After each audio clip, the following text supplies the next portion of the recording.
guys, welcome back to Ayurveda Hub. This is DMS second prof Charak Samita and we were doing Nidan Sthan. So today let's dive into another chapter, that is chapter number 4, Adhyay 4 Pramay Nidan. And this is the part 1 of Pramay Nidan. What will be the topics covered in the video? That are the Parichay to Pramay, Vikar Vighat Bhav and Abhav, Nidan Dosh Dushy Vishesh, Samprapti of Pramay, and in this video we cover Kafach Pramay. So let's quickly start our video. In this video, we will be starting chapter 4 of Nidan Sthan and the chapter is Pramay Nidan. तो इससे पहले we have completed 3 of our chapters in Nidan Sthan, that are Jwar Nidan, Rakpit Nidan, and the third is Gul Nidan. So we will begin in this video with the chapter number 4, Pramay Nidan. तो इसमें हम सबसे पहले I have already given you the layout, already seen कि हम क्या क्या topics इसमें कवर करेंगे. तो सबसे पहले हम ऑब्वियसली परिचय, देन उसके बाद हम देखते हैं कि इसमें दूसरे कौन से होते हैं, what are the main factors, and also इसमें आपका एक इंपॉर्टेंट टॉपिक है दैट इज विकार विघात भाव एंड विकार विघात अभाव. तो आपको उसके बारे में भी बहुत सारी चीज़ें पता चलेंगी. So let's begin our video. सबसे पहले हम स्टार्ट करेंगे विद प्रमेय परिचय. तो मतलब प्रमेय होता क्या है आपके माइंड में? तो प्रमेय इज इक्वल्स टू डायबिटीज ना, बट ये रिलेट कर लेते हैं कि डायबिटीज इज प्रमेय, बट प्रमेय के फर्दर 20 टाइप्स हैं जिनमें से एक मधुमेह इज डायबिटीज. तो ऐसे आपको समझ आएगा, क्लैरिटी मिलेगी समिता के पॉइंट ऑफ व्यू से. तो समिता में जैसे हमारे को दिया हुआ है हम वैसे एक बार इसको पढ़ेंगे. आपके एग्जाम पॉइंट ऑफ व्यू से भी बहुत सारी चीज़ें इसमें इंपॉर्टेंट है and there is always a question on प्रमेय संप्राप्ति because it is very important. So आप उसको अच्छे से सुनना, अच्छे से पढ़ना एंड अगर हो सके तो आप उसको लिखना भी, gather your notebook your pen so that आप उसको अच्छे से लिखो भी एंड उसको समझो. अगर आपको नहीं समझ आ रहा बार बार उसको पढ़ो समझो, but it is important to know that because it is very important. तो लेट्स स्टार्ट. प्रमेय का परिचय, दैट इज त्रिदोष कोप निमित्ता विंशति प्रमेय भवंती. मतलब कि त्रिदोष कोप के कारण 20 प्रकार के प्रमेय उत्पन्न होते हैं. मतलब कि त्रिदोष कोप के कारण, सबसे पहले तो आपको पता है कि सारी डिजीजेज, जितनी भी डिजीज हैं वो सारी त्रिदोष कोप के कारण ही होती हैं. तो त्रिदोष कोप के कारण 20 प्रकार के प्रमेय उत्पन्न होते हैं. तो त्रिदोष कोप के कारण क्या होता है? 20 प्रकार के प्रमेय उत्पन्न होते हैं. अब मैंने जैसे आपको बोला कि विकार विघात भाव एंड विकार विघात अभाव के बारे में इसमें एक I will say a short description is given. So इसमें अब बताया गया है कि रोगोत्पत्ति में क्या कारण है, मतलब कि रोगों की उत्पत्ति में क्या कारण हो सकता है. तो ये आपको विकार विघात भाव एंड विकार विघात अभाव के कारण इसके द्वारा समझ आएगा. अब देखो, रोगोत्पत्ति में सबसे पहले 3 चीज़ें इंपॉर्टेंट है. क्या क्या इंपॉर्टेंट है? निदान वो जिसकी वजह से, मतलब जिन चीज़ों का, जिन कारणों का, जिन हेतुओं का हम सेवन करते हैं जिसकी वजह से हमारे दोष आदि उनका प्रकोप होता है. दोष आपको पता है वात पित्त कफ, ये आपके दोष होगा. एंड दूष्य जो कि बॉडी में आपके दूषित होते हैं बिकॉज ऑफ द निदान एंड दोष, जो आपकी बॉडी में दूषित होते हैं, जिनको दूषित किया जाता है वो आपके दूष्य होते हैं. तो ये निदान, दोष एंड दूष्य जो हैं, इनकी विशेषता के अकॉर्डिंग ही विकार विघात भाव एंड विकार विघात अभाव का आपके इस चैप्टर में एक पॉइंट है. दैट इज विकार विघात भाव हमारा क्या होता है कि रोगों की उत्पत्ति न होने में. विकार विघात भाव मतलब कि विकार का मतलब इसका विघात हो जाए, उसका ऑब्वियसली अगर विकार का विघात हो जाएगा तो आपकी रोगोत्पत्ति नहीं होगी ना. एंड विकार विघात अभाव अर्थात कि विकार के विघात का अभाव होना. किसी भी, हम यहाँ पे रिलेट, अगर हम एग्जाम्पल के लिए समझे, रिलेट करने के लिए समझे कि किसी भी व्याधि के विघात का मतलब कि व्याधि को खत्म करने का जो फैक्टर है उसका अभाव होना. तो अगर उसका अभाव हो जाएगा, व्याधि के खत्म होने का फैक्टर का ही अभाव हो जाएगा, तो रोगों की उत्पत्ति होने में भिन्न भिन्न विशेषताएं होंगी. तो मतलब कि क्या होगा कि बहुत ज़्यादा रोग उत्पन्न हो सकते हैं अगर विकारों के विघात का अभाव हो जाए. और विकार विघात अगर भाव होगा, विकारों के विघात का भाव प्रेजेंट होगा तो रोग उत्पत्ति नहीं होगी. और विकार विघात अभाव होगा तो रोग उत्पत्ति होने में भिन्न भिन्न विशेषताएं होगी. तो ये छोटा सा आपका एक कॉन्सेप्ट था. अभी देखें कि विकार विघात भाव में क्या मेन चीज़ है. तो निदान, दोष, दूष्य, इनकी ही विशेषता से होता है. फॉर एग्जाम्पल अगर हम विकार विघात भाव का ही पहले हम एग्जाम्पल लेते हैं तो हम देखेंगे कि निदान, दोष एंड दूष्य, अगर आपने कोई ऐसा निदान लिया ही नहीं है जिससे दोष प्रकोप होगा और वो जाके दूष्य को दूषित करेगा तो आपको डिजीज नहीं होगी ना. बट अगर आपने ऐसा निदान सेवन किया है, फॉर एग्जाम्पल आपने बहुत ज्यादा, मतलब कफज निदान हम कह सकते हैं, आप कोई भी व्यायाम नहीं करते, आलस में रहते हो, सोते रहते हो, बहुत ज्यादा मधुर चीजों का सेवन करते हो, तो उससे क्या होगा कि आपका ये निदान हो गया, आपका कफ दोष प्रकोपित होगा, वो वृद्धि हो जाएगा, मतलब वो बहुत ज्यादा बढ़ जाएगा अपनी मात्रा से और वो जाके बाकी दूषियों को भी दूषित करेगा. तो ये विकार विघात भाव है, मतलब कि ये विकार विघात अभाव है. तो ये क्या हो गया है आपका कि आपने जो उसके फैक्टर्स थे जिससे कि वो ना हो, आपने ऐसा नहीं किया, किंतु आपने उसके वो फैक्टर्स लिए जिससे कि वो डिजीज आपको हो सकती है। तो ये आपका विकार विघात अभाव हो गया। तो उसके विघात, अगर हम लोग उसमें ऐसा करते हैं कि हम बहुत ज्यादा व्यायाम करते हैं, बहुत ज्यादा लाइक एनर्जेटिक रहते हैं, खाने पीने का ध्यान रखते हैं कि हमें ऋतु के अनुसार ही खाना खाना, तो विकारों का विघात का वो भाव हो गया कि मतलब हमने ऐसा कर दिया कि हमें वो चीजें नहीं लेनी। तो ऑब्वियसली निदान का सेवन नहीं किया ना, तो निदान का सेवन नहीं किया, इससे हमारे दोष भी प्रकोपित नहीं होंगे, दूसरे को भी वो दूषित नहीं करेंगे जाकर। तो इसीलिए ये हमारा विकार विघात भाव में आ गया कि हमें उससे रोगों की उत्पत्ति नहीं होगी।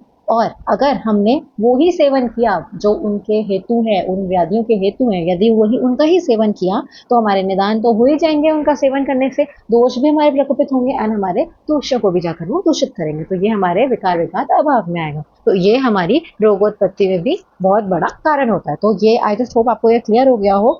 In simple words it is just कि विकार विघात भाव अगर होता है तो हमारी जो भी फैक्टर्स हैं किसी भी डिजीज होने के, उनके मेन फैक्टर्स का विघात हो जाना, तो उससे क्या होगा कि रोगों की उत्पत्ति नहीं होगी, उसकी रोगों की उत्पत्ति न होने में। एंड विकार विघात अभाव मतलब कि उसके जो फैक्टर्स हैं जिससे कि हमें डिजीज हो सकती है, उनको विघात करने का अभाव होना, मतलब कि रोगों की उत्पत्ति होने में भिन्न विशेषताएं। तो ये हमारा विकार विघात भाव एंड विकार विघात अभाव एक इम्पॉर्टेंट कॉन्सेप्ट जो कि आप लोगों के लिए इम्पॉर्टेंट है, वो कंप्लीट हो गया।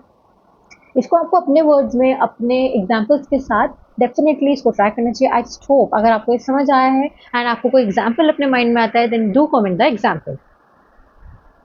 कमिंग ऑन टू द रोगोत्पत्ति क्रम, इसमें रोगोत्पत्ति का क्रम बताया गया है। That is just just for reading but I have written it. So let's start it. क्या बोला है उन्होंने सबसे पहले हमें कि जब ये तीन निदान दोष दूष्य आपस में अनुसरण नहीं करते, देर से करते हैं, दुर्बल दोष आपस से अनुसरण करते हैं, तो क्या होता है, क्रमशः रोगोत्पत्ति नहीं होती। ऑब्वियसली जब वो आपस में नहीं मिलते जुलते, संसर्ग नहीं करते, तो क्रमशः रोगोत्पत्ति नहीं होती, देर से रोगोत्पत्ति होती है, या फिर सभी लक्षण न होकर कुछ हल्के रूप में उत्पत्ति होती है। मैंने जैसे आपको ऊपर बताया ना कि निदान दोष एंड दूष्य आर वेरी इंपॉर्टेंट, कि निदान दोष और दूष्य अगर आपस में इन लोगों ने अनुसरण नहीं किया, फॉर एग्जाम्पल अगर आपका कफ दोष है, कफ दोष को प्रकोपित होने के लिए आपको उससे रिलेटेड ही सारा आहार विहार आपको करना पड़ेगा, मधुर रस का सेवन ज्यादा करना पड़ेगा, गुरु स्निग्ध आदि द्रव्यों का सेवन करना पड़ेगा, एंड आपको आपके विहार में लाइक अव्यायाम हो गया आपका, अत्यधिक आप सो रहे हो, अत्यधिक निद्रा आप कर रहे हो, तो ये सारे करना। बट अगर आपने ऐसा नहीं किया, आपने लाइक खाया तो कफवर्धक आहार, किंतु आपने क्या किया कि विहार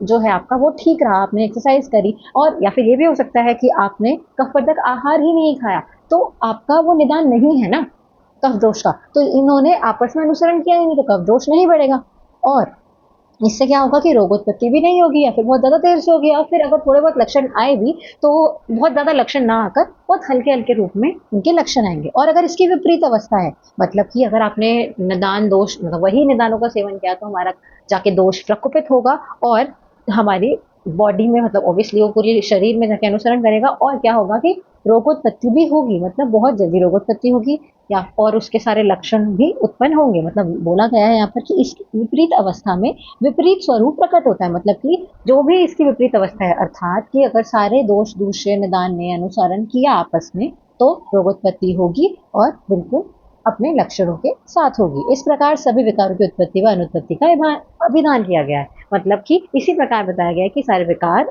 उनकी उत्पत्ति और अनुत्पत्ति इसी प्रकार होती है। अब इसमें उपमा भी एक दी गई है आपको कि क्या क्या उपमा दी गई है, दैट इज जिस प्रकार पक्षी अपना वास स्थान वृक्षों पर बनाता है, मतलब कि जिस प्रकार वो अपना जो घोंसला है उसका वो वृक्षों पर बनाता है, उसी प्रकार प्रमेय भी उन पुरुष में होता है जिन्हें अत्यधिक आहार प्रिय होता है, स्नान व संक्रमणशील नहीं होते, मतलब तो बहुत ज्यादा खाना खाते हैं, नहाते नहीं है, घूमना फिरना नहीं करते, अपने वासस्थान मतलब जहां वो है वहीं बैठे रहते हैं, मतलब सोते रहते हैं या फिर लेटे रहते हैं, मंद उत्साह वाले जिनमें बिल्कुल एक्साइटमेंट नहीं रहती, और अत्यधिक स्निग्ध व अति मात्रा में भोजन करने वाले। तो ये आपकी प्रमेय की उपमा दी गई है कि प्रमेय किन पुरुषों को होता है, तो जिस प्रकार पक्षी अपने वासस्थान वृक्षों पर बनाता है, मतलब वो वृक्षों पर ही अपने रहने के लिए घोंसला बनाएगा, उसी प्रकार जो प्रमेय है वो किन लोगों को होता है, जो बहुत ज्यादा जिन्हें आहार प्रिय होता है, जो स्नान और संक्रमणशील नहीं, मतलब जो स्नान नहीं करते, जो संक्रमणशील नहीं होते, मतलब अपने वास स्थान में ही बैठे रहते हैं, और जो मंद उत्साह वाले होते हैं और अत्यधिक स्निग्धवती मात्रा में भोजन करने वाले होते हैं। ऐसे पुरुषों में मृत्यु प्रमेय के रूप में आविष्ट होकर उसे शीघ्र नष्ट कर देती है। तो यही बताया गया है। उसी प्रकार मनुष्य, ऐसे मनुष्यों को ही प्रमेय होता है जिनमें ये सारी विशेषताएं होती हैं, और ऐसे मनुष्यों में, ऐसे पुरुषों में मृत्यु प्रमेय के रूप में आविष्ट होकर उसे शीघ्र ही नष्ट कर देती है। जिस पुरुष का आहार धातु साम्यकर होता है, वो विभिन्न प्रकार की शारीरिक चेष्टाओं को करता है, वह पुरुष आरोग्य बना रहता है। तो इन्होंने क्या बताया कि अगर आपका जो आहार है वो धातु साम्यकर है, मतलब आपकी सारी धातुओं को पुष्ट करता है, सारी धातुओं को सम मात्रा में रखता है, वो विभिन्न प्रकार की शरीर चेष्टा, मतलब जो बहुत सारे काम है, क्रियाएं हैं, विभिन्न प्रकार की शारीरिक चेष्टाओं को भी करता है, वह पुरुष ही आरोग्य बना रहता है। तो ये आपका एक इंपॉर्टेंट लाइन है। ऑब्वियसली ऐसे नहीं कि आपको कहीं सुनानी है। फॉर एग्जाम्पल, अगर आपके पेपर में, आपके एग्जाम में कोई ऐसा क्वेश्चन आता है कि प्रमेय के बारे में लिखो, इंट्रोडक्शन से आपको प्रॉपर बताना है कि what is, it's not that question की संप्राप्ति ऑफ प्रमेय लिखो, बट इफ इट्स लाइक कि प्रमेय प्रकरण को आप पूरा एक्सप्लेन करो, ऐसे जनरली क्वेश्चन आता तो नहीं है, बट व्हाट इफ आया, then you can write it ना, कि आप उपमा भी बता सकते हो कि ऐसी उपमा दी गई है, एंड फिर ये भी बता सकते हो कि जिस पुरुष का आहार धातु साम्यकर होता है, विभिन्न प्रकार की शारीरिक चेष्टाओं को करता है, वही पुरुष, मतलब वह पुरुष ही आरोग्य बना रहता है, उस पुरुष का ही आरोग्य, मतलब रोगों से मुक्ति उसकी बनी रहती है। तो ये हमारे प्रमेय की उपमा हो गई, जो कि आप एक बार अच्छे से, मतलब होता है ना कि आप बाय हार्ट इसको अपने माइंड में रख लो, अच्छे से बाय हार्ट इसको कर लो, लर्न कर लो, तो आपके माइंड में हमेशा रहेगी कि देखो कितना ईजी है ये वाला पार्ट, की बहुत ज्यादा खाना खाता है, कुछ काम नहीं करता, सोता रहता है, बैठा रहता है। तो this is your upma of प्रमेय। तो this is an important topic. इसके बाद प्रमेय प्रकरण में हम आते हैं। हम देखेंगे कि इसमें क्या क्या हमारे इंपॉर्टेंट टर्म्स हैं। इसमें इंपॉर्टेंट टर्म्स आपको मैं पहले ही बता दूं, देयर आर 3 विशेष इसमें हम देखते हैं, दैट इज दोष विशेष, दूष्य विशेष और निदान विशेष। हम ऊपर से भी देखते आ रहे हैं कि निदान, दोष एंड दूष्य की बात कर रहे हैं, तो इसमें भी, मतलब प्रमेय में, प्रमेय प्रकरण में देयर इज निदान विशेष, दोष विशेष एंड दूष्य विशेष। तो ये इंपॉर्टेंट है कि व्हाट आर द विशेष निदान, व्हाट आर द मेन विशेष दोष, व्हाट आर द विशेष दूष्य, की कौन कौन से इसमें दूषित होते हैं। तो हम इसके साथ प्रमेय प्रकरण अपना स्टार्ट करते हैं। So the first thing that is प्रमेय स्वरूप, की प्रमेय का स्वरूप क्या है। कफ, मतलब मैक्सिमम इट इज कफ, एंड अत्यंत कफ दोष की विशेषता से ही प्रमेय की उत्पत्ति होती है। बहुद्रव श्लेष्मा दोष विशेष, मैंने आपको पहले ही बताया कि दोष विशेष, दूष्य विशेष और निदान विशेष करके हमारे 3 पॉइंट्स आर इंपॉर्टेंट इन प्रमेय। सो बहुद्रव श्लेष्मा इज द दोष विशेष, अत्यंत कफ दोष की विशेषता से ही इसकी उत्पत्ति होती है। कमिंग ऑन टू द दूष्य, कि इसमें दूष्य, कितने दूष्य प्रेजेंट होते हैं। इसमें प्रमेय के 10 दूष्य होते हैं। सबसे पहले तो आपको ये लर्न करना इंपॉर्टेंट है। बहुबद्धम मेदो मासम शरीरज क्लेदः शुक्रम शोणितम वसा मज्जा लसिका रसश्चौजः संख्यात इति दूष्य विशेषः, ये आपके दूष्य विशेष हैं। अब देखो, इसमें जो ये 10 दूष्य है ना, 10 दूष्य कैसे आप याद रख पाओगे, कैसे रख पाओगे। सबसे पहले आपकी 6 धातुएं, ऑल धातु एक्सेप्ट अस्थि। सो योर दूष्य इन प्रमेय आर रस, रक्त, मांस, मेद, मज्जा एंड शुक्र। मैंने आपको बताया ऑल धातु एक्सेप्ट अस्थि, अस्थि धातु को छोड़कर सारे हमारे धातु रस, रक्त, मांस, मेद, मज्जा एंड शुक्र, एंड वसा, लसिका, ओज एंड क्लेद आर योर अदर दूषित। तो that it makes it number 10। 6 आपकी धातु है एंड 4 आपके वसा, मज्जा, लसिका एंड ओज, वसा, लसिका, ओज एंड क्लेद, ये आपके अदर 4 हो गए। तो ये आपके 10 दूषे दैट आर इंपॉर्टेंट इन प्रमेय। तो क्या है हमारे दूषे। बहुबद्धम मेदो मासम शरीरज क्लेदः शुक्रम शोणितम वसा मज्जा लसिका रसश्चौज संख्यात इति दूष्य विशेषः। तो रस, रक्त, मांस, मेद, मज्जा, शुक्र, वसा, लसिका, ओज और क्लेद, ये हमारे प्रमेय के दूष्य हैं, कि ये हमारे दूषित होकर बॉडी में प्रमेय उत्पन्न करते हैं। अब हमने 2 क्राइटेरिया तो देख लिया, मतलब हमने दोनों क्राइटेरियाज देख लिए, दोष विशेष एंड दूष्य विशेष का। Coming on to the third one, that is निदान विशेष, की प्रमेय के क्या निदान है। द वेरी इंपॉर्टेंट क्वेश्चन, आपके एग्जाम में ये वाला क्वेश्चन भी बहुत ज्यादा पूछा जाता है कि प्रमेय के निदानों का वर्णन किया जाए। तो प्रमेय के क्या निदान है, हम श्लोक से ही मैंने ये टर्म्स ऑलमोस्ट उठाए हैं, तो हम इसमें से भी रीड कर सकते हैं। तो सबसे पहले आहारज निदान देखते हैं। हाइनक, यवक, चीनक, उद्यालक, नैषद, मतलब कि नैषद मतलब कि जो जिस देश से मना किया गया है, मतलब लाइक कोई भी पदार्थ को उस देश में उगाकर नहीं लेना है, उस देश से लेना। इतकट, मुकुंद, सुगंधक चावल का बार बार सेवन से, अधिक घी के साथ नूतन मटर व उड़द दाल का सेवन करना, अरहर, चना, ग्राम्य, अनूप व ओदक मासों के सेवन से, मतलब अनूप और ओदक मासों के अति सेवन से भी, ये भी आपका आहारज निदान है प्रमेय का। शाक, तिल, पिष्टान, खीर, कृष्णा, विलेपी आदि, और ईख विकार के गुड़, ईख विकार मतलब कि गुड़ आदि फिर चीनी, मिश्री, राब आदि इनका अधिक सेवन, नूतन मद्य, दधी, द्रव पदार्थ, मधुर पदार्थ, नए पदार्थ, इन सभी का अति सेवन। नए पदार्थ तो यू मस्ट बी नोइंग ना कि जो भी न्यू गेहूं चावल होता है वो गुरु इन नेचर होता है, इसीलिए कहा जाता है कि पुराने चावलों का सेवन करना चाहिए। तो ये सारे हमारे आहारज निदान है। आप यहाँ पर भी देखो, हाइनक, यावक, चीनक, उद्यालक, हाइनक, यावक, चीनक, उद्यालक, नैषध, इक्कट, मुकुंद, ये सभी हमें खाने के मना किया गया। मतलब कि ये सभी हमारे प्रमेय के निदान है। ठीक है, ये आहारज निदान है। कमिंग ऑन टू द विहारज निदान, दैट आर व्यायाम अवर्जनम, मतलब कि व्यायाम का त्याग कर देना, व्यायाम ना करना।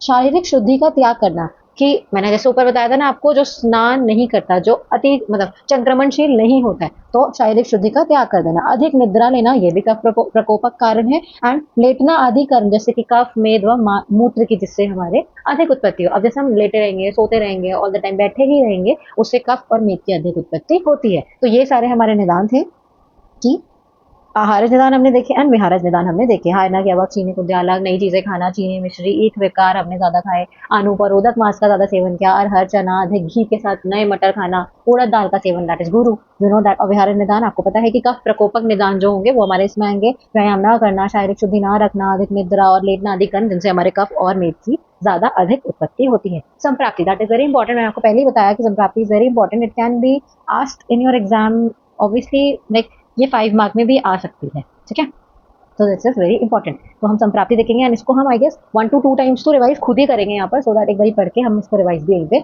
जरूर करेंगे, सो दैट हमें कोई भी इसमें बाद में प्रॉब्लम ना आए। तो सबसे पहले त्रयाणाम एषाम निदान आदि विशेषणाम सन्निपाते, अर्थात कि सबसे पहले निदान, दोष और दूष्य, ये सब एकत्रित होते हैं, मतलब कि एकत्रित होकर, ऑब्वियसली एकत्रित, नॉट लाइक एक साथ मिलके। त्रयाणाम एषाम निदान आदि दोष विशेषणाम सन्निपात, इनका सन्निपात होता है, इनका मिलन होता है, इनका संसर्ग होता है, इनका सन्निपात होता है। उससे क्या होता है कि ये बहुत, सबसे पहले तो ये बहुत ज्यादा बढ़ जाते हैं, इसीलिए इनका सन्निपात होता है। उसके बाद क्षिप्रम श्लेष्मा प्रकोपम अपद्यते, मतलब कि कफ को ये बहुत जल्दी, क्षिप्रम मतलब कि बहुत जल्दी कफ को ये प्रकोपित कर देते हैं, बहुत जल्दी ये कफ को प्रकोपित कर देते हैं। इसके बाद क्या होता है कि प्रागति भूय तत्वात् सप्रकुपितः शरीर शिथिल्यात्, मतलब कि उसके बाद ये शरीर को शिथिल कर देते हैं, और शरीर की शिथिलता के कारण पूरे शरीर में ये फैल जाते हैं। क्षिप्रमेव शरीरे विसृप्तिम लभते, सबसे पहले क्या हुआ, निदान आदि दोष विशेष जो है इनका सन्निपात हुआ। उसके बाद ये बढ़ने के वजह से इनका, जब ये लोग ये वृद्ध हो गए, ये बहुत ज्यादा बढ़ गए,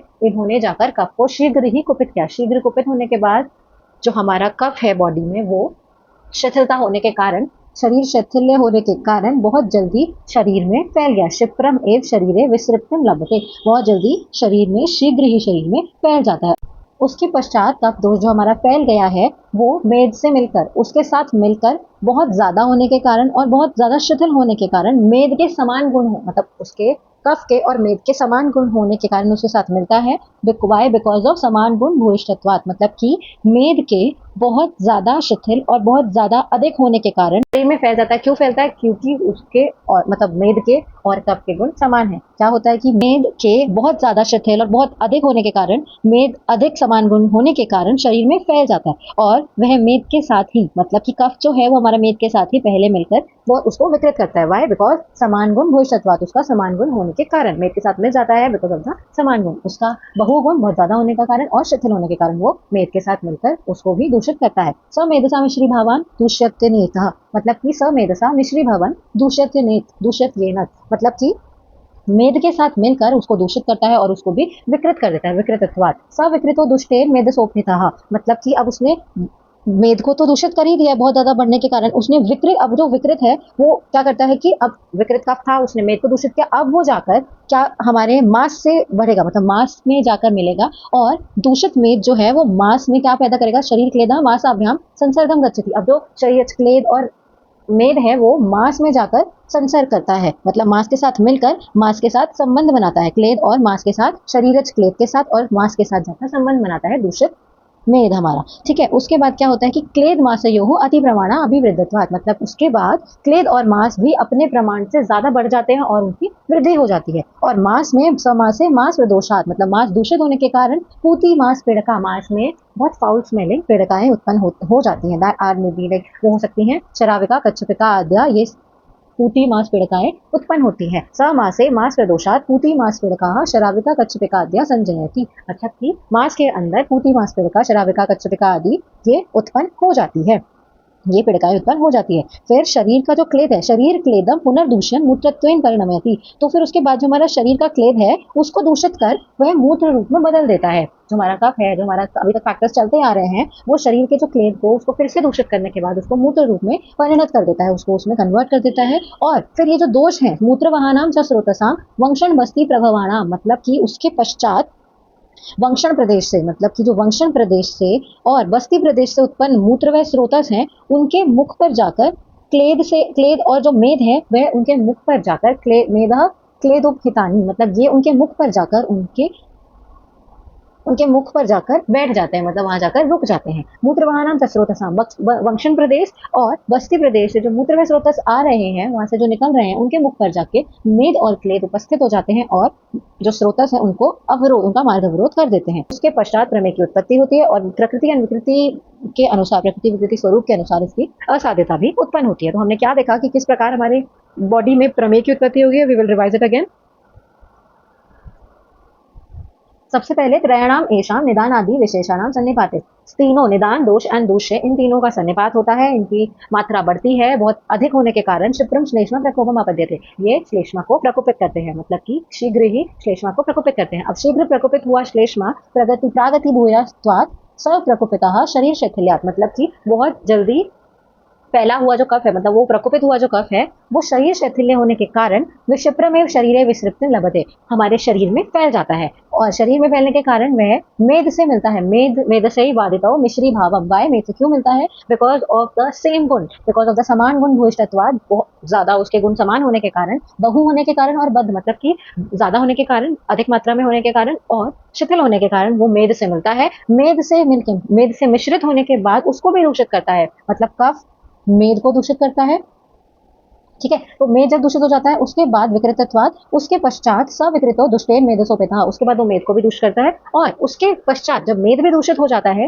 तो मेद जो है वो क्लेद व मांस को दूषित करता है। ऑब्वियसली हम यहाँ से कफ से चलते आ रहे थे, तो कफ ने मेद को दूषित किया, देन मेद आ जाएगा क्लेद एंड मांस के पास, तो ये इनको दूषित करेगा। क्या करेगा कि मेद जो है वो शरीरज क्लेद एंड मांसाभ्याम संसर्गम गच्छति, वो उनसे संबंध स्थापित करता है। जो शरीरज क्लेद है वो मांस से संसर्ग, मतलब कि संबंध स्थापित करता है। हमने देखा कि कफ देन मेद, देन ये जो मेद है, दूषित मेद है, ये शरीरज क्लेद और मांस के साथ संबंध स्थापित करता है, संसर्गम गच्छति, ये शरीरज क्लेद और मांस के साथ संसर्ग स्थापित करता है, संबंध स्थापित करता है। और क्या करता है कि क्लेद और मांस को अपने प्रमाण से ज्यादा, मतलब कि उनके प्रमाण से अधिक बढ़ा देता है। जब वो संसर्ग स्थापित करेगा तो वो भी दूषित होंगे और वो अपने प्रमाण से ज्यादा बढ़ जाएंगे, अभिवृद्धत्वाद, वो अपने प्रमाण से ज्यादा बढ़ जाएंगे। फिर क्या होता है, समासे मांस प्रदोषात, मांस को जो उसने दूषित किया तो उससे मांस में जो मेद के द्वारा मांस दूषित हुआ, उससे क्या हुआ, मांस में पूती मांस पीड़िका, मांस में पूती मांस पीड़िकाएं उत्पन्न हुई, शराविका कच्छपिका आद्या। और जो क्लेद है, क्लेद को पुनः दूषित कर उसने मूत्र में परिणत किया। मूत्र में परिणत करने के पश्चात जो मूत्र व स्रोतस हमारे वंशण बस्ती से आ रहे हैं,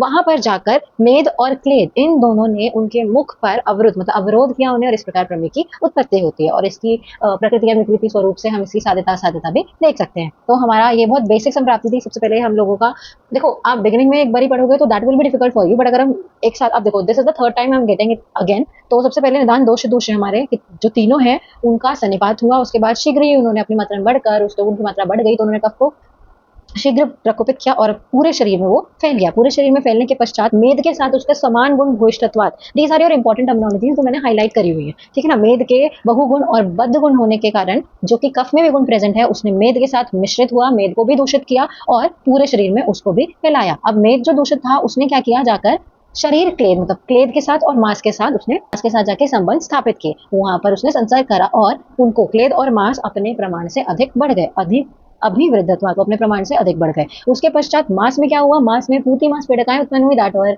शराविका कच्छपिका आद्या, एंड क्लेद जो है वो पुनः मूत्र में परिणत होते हुए दूषित हो गया, पुनः उसको दूषित किया और वो मूत्र में परिणत हो गया। इसके पश्चात मूत्र वाहनाम, मतलब जो मूत्र व स्रोतस जो है वंशण और बस्ती प्रदेश से जो आ रहे हैं, वहां पर उनके मुख में जाकर अवरोध उत्पन्न किया। किसने, वो जाकर मेद और क्लेद वहां जाकर अवरुद्ध हो गए और इस प्रकार प्रमेय की उत्पत्ति हुई। I hope this was very smooth and आपको अच्छे से संप्राप्ति समझ आ गई। I have done this 3 times, आपको ये इजीली अब समझ आ गई होगी। अगर नहीं आई है देन आप इसको एक और बारी फिर से ये रिपीट करके, बैक करके आप फिर से ये वापस से सुनो।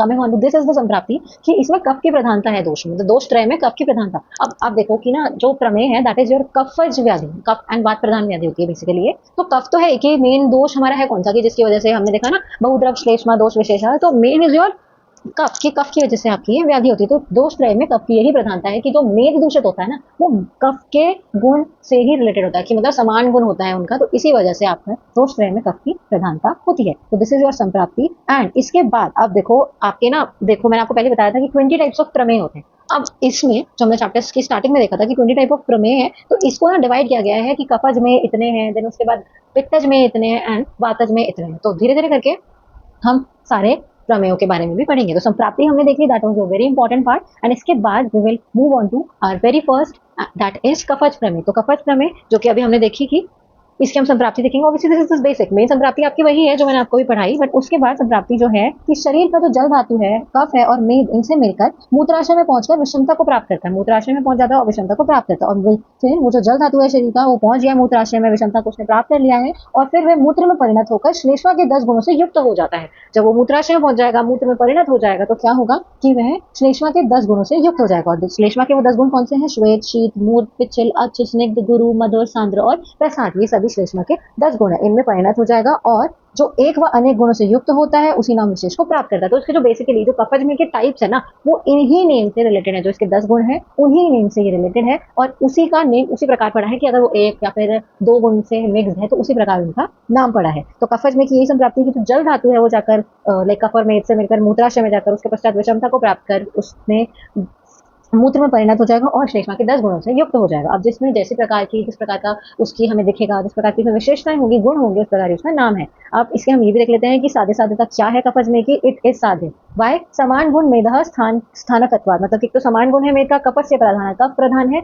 और समक्रियत्वाद मतलब कि अगर जो चिकित्सा हमें कफ के लिए देनी है वही चिकित्सा हमें मेद के लिए भी देनी है। ऑब्वियसली दोनों कफ मतलब उनका समान गुण है ना, तो उनके लिए सेम चिकित्सा है, तो इसीलिए इट इज साधे। Now coming on to the भेद कि कफज में कितने, अगर आपसे कोई बोलेगा कि प्रमेय कितने टाइप के होते हैं, वो 20 टाइप के ही हैं, बट मैंने जैसे आपको बताया फर्दर वो डिवाइड करे गए हैं कि कफज में इतने हैं, पित्तज में इतने हैं एंड वातज में इतने, तो उस प्रकार से भी अलग अलग देखेंगे। तो कफज में जो है हमारे वो 10 हैं, श्लेष्मा के 10 गुण, मतलब हमारे कफज में भी 10 हैं। तो क्या भेद है? सबसे पहला है उदक में, पहले हम भेद के नेम रीड कर लेते हैं, दैट आर उदक में, इक्षुबालिका रस में, सांद्र में, सांद्र प्रसाद में, शुक्ल में, शुक्र में, शीत में, सिक्ता में, शनई में एंड अलाल में।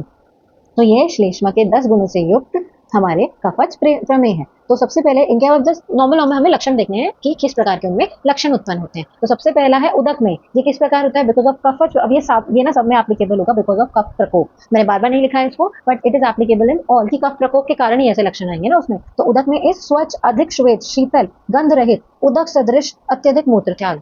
अगर ऐसा मूत्र त्याग करता है रोगी तो उसे उदक में हुआ है, मतलब कि बहुत स्वच्छ है, बहुत ज्यादा श्वेत है, शीतल है, गंध मतलब स्मेल नहीं आ रही है, उदक मतलब पानी के सदृश मूत्र त्याग किया है, बहुत ज्यादा मूत्र, एक तो ज्यादा मूत्र त्याग इज बहुत ज्यादा एक पेक्यूलियर फीचर है, ठीक है, अत्यधिक मूत्र त्याग किया है, तो दैट इज योर उदक में। इक्षु बालिका रस में मतलब कि अत्यधिक मधुर, शीतल, ईषद पिच्छल, ईषद गंधा, इक्षुरस के सदृश ऐसा मूत्र त्याग किया तो दैट इज योर इक्षु बालिका रस में। सांद्र में मतलब पात्र में जो रखा बासी मूत्र, फॉर एग्जांपल जो वो अगर हम अभी इसको कोरिलेट करें तो ऐसे कर सकते हैं कि जो लाइक हम टेस्ट के लिए लाइक यूरिन टेस्ट के लिए रखते हैं, तो वो जो बासी मूत्र अगर वो गाढ़ा हो जाता है तो दैट इज योर सांद्र में। सांद्र प्रसाद में इज योर कि पात्र में रखने पर कुछ गाढ़ा हो और कुछ वो स्वच्छ और निर्मल हो, उस टाइप का हो, तो ये सांद्र प्रसाद में है। शुक्ल में मतलब कि जो लाइक चावल के आटे के तुल्य, मतलब जो चावल का आटा होता है उसके जैसे श्वेत वर्ण का अगर बार बार मूत्र त्याग किया जाए तो वह शुक्ल में होता है। कमिंग ऑन टू द शुक्र में, शुक्र में मतलब क्या है, उसमें क्या होगा कि शुक्र की तरह, शुक्र मिला हुआ, शुक्र के जैसा होगा, शुक्र मिश्रित होगा और बार बार जिसमें मूत्र त्याग होगा वो हमारा शुक्र में होता है।